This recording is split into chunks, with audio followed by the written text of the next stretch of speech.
بہترین ہو, تم سب سے افضل ہو, تم سب سے بہترین کمیونٹی کے ماننے والے ہو, تم سب سے بہترین قوم کے لوگ ہو. اور اللہ تبارک و تعالیٰ نے مسلمانوں کو کنتم خیر امتن کے لقب سے سرفراز کر دیا. اللہ کہتا ہے, کوئی نیتا نہیں کہہ رہا ہے, کوئی مولوی نہیں کہہ رہا, اللہ کہہ رہا ہے. اللہ اور اللہ کے رسول پر قربان جاؤ.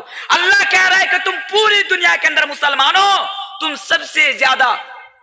اے بھائی پنکھا جو ہے نا, وہ پنکھا کو بند کر دیا. میں بھی سمجھ رہا ہوں ہوا کہاں سے آ رہی اتنی, جو پنکھا جو ہے اس کو گھما دیجئے.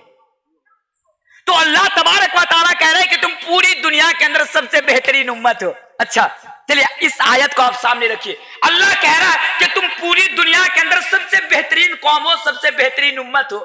لیکن آج ہمارے ہندوستانی مسلمانوں کے حالات کو اگر دیکھا جائے تو کیا ہم سب سے بہترین کمیونٹی کے لوگ نظر آ رہے ہیں؟ کیا آج ہماری کوئی عزت ہے؟ کیا آج ہمارا کوئی مقام ہے؟ کیا آج ہمارا کوئی مرتبہ ہے؟ برا مت مانیے گا, میں تو ہمیشہ حق بولتا ہوں.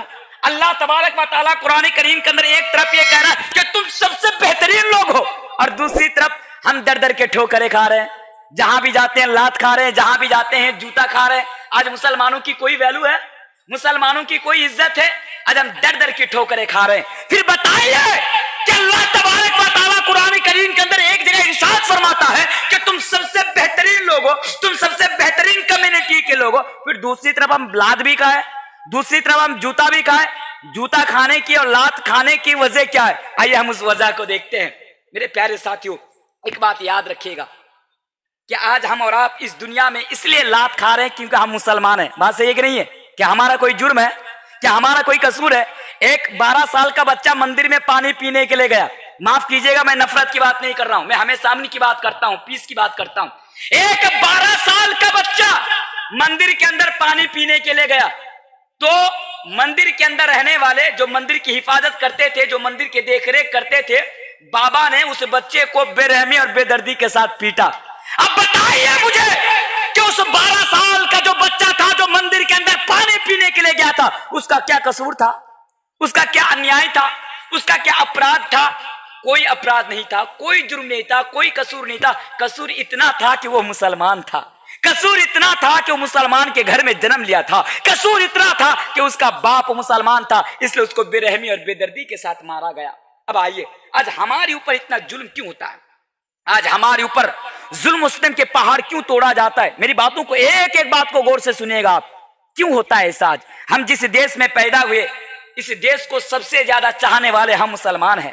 ہم جس دیش میں پیدا ہوئے, اس دیش کو آزادی دلانے والے سب سے پہلے ہم مسلمان ہیں. اس دیش کو آزادی دلانے کے لیے سینکڑوں مسلمانوں نے اپنی جانوں کا نذرانہ پیش کیا. سینکڑوں علماؤں نے کالا پانی کی سزا کاٹی. سینکڑوں علماؤں نے اپنی گردنیں کٹا دی. ہزاروں مسلمانوں کو پھانسی کے پھندوں پر لٹکا دیا گیا اس ملک کو آزاد کرنے کے لیے. لیکن بدلے میں ہمیں کیا ملا؟ ہمیں غداری کا لقب ملا. بدلے میں ہمیں کیا ملا؟ گھس پیٹی ملا. بدلے میں ہمیں کیا ملا؟ پاکستانی اور بنگلہ دیشی کا لقب ملا. میرے پیارے ساتھیوں, اور آئے دن کبھی ہمارے یونیفارم کے اوپر سوال اٹھا دیے جاتے ہیں. کہتے ہیں کہ جو ٹوپی والے داڑھی والے ہوتے ہیں وہ آتنکواد ہوتے ہیں. نعوذ باللہ, نعوذ باللہ نہیں پڑھیں گے؟ جو داڑھی والے ٹوپی والے ہوتے ہیں وہ آتنکواد ہوتے ہیں, وہ دہشت گرد ہوتے ہیں. کبھی ہمارے آذان کے اوپر پابندی لگا دی جاتی ہے اور یہ کہا جاتا ہے, ابھی اتر پردیش کے اندر ایک قانون لاگو کیا جا رہا ہے کہ اب مسلمان مسجد میں جا کر آذان بھی نہیں دے سکتے. مسجد میں جا کر آذان بھی آپ مسلمان نہیں دے سکتے. آج ہمارے اس ہندوستان کے اندر, جس ہندوستان کے اندر جو مدرسے ہیں جہاں پر آج قرآن کی تعلیم دی جاتی ہے, آج اسلام کی تعلیم دی جاتی ہے, آج پیس کی تعلیم دی جاتی ہے, آج اسی مدرسے کے بارے میں یہ کہا جاتا ہے کہ یہ مدرسہ دہشت گردوں کا اڈا ہے, آتنکوادوں کا اڈا ہے. نعوذ باللہ من ذالک. اب بتائیے مسلمانوں کے ایسے حالات کیوں بنی؟ ہمیں سے ایک بات یاد رکھیے گا, ہم دوسروں کو کہتے ہیں نا, آج تمام چیزیں میں آپ کے سامنے ثابت کر کے جاؤں گا کہ آج مسلمانوں کے ساتھ ایسا کیوں ہوتا ہے. آپ کو پتا ہے کہ آج مسلمانوں کے ساتھ ایسا کیوں ہوتا ہے؟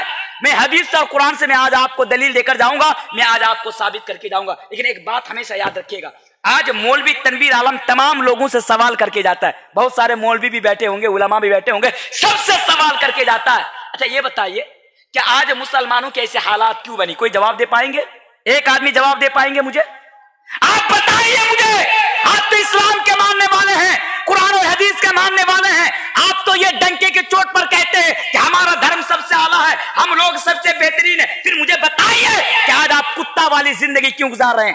آج آپ لات کیوں کھا رہے ہیں؟ آج آپ جوتا کیوں کھا رہے ہیں؟